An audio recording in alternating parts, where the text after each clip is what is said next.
এই তিনটার মধ্যে যে কোনো একটা টোকেন তোলেন, খোলেন খোলেন। কত টাকা আছে? তারপরে চোখ ধরে না, চোখে দেখি না। এই দুইটা এখন খুলুন, দুটাই খোলেন। আমার বাবা, আমার বাবা কি করে সন্তান দেয়? কত? 50 টাকা আছে। 60 টাকা।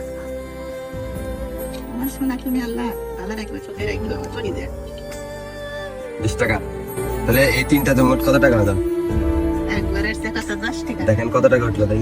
10 আর 20, হ্যাঁ, 30 আর 50, হ্যাঁ 50, 60, 70, 80, 90 টাকা। 80 টাকা। 80, 80 টাকা। 80, 90 আর এসব করি দেয়। আমার বাবা, আলহামদুলিল্লাহ, আমার বাবা তুমি আরো ভালো রেখো, আরো ভালো রেখো।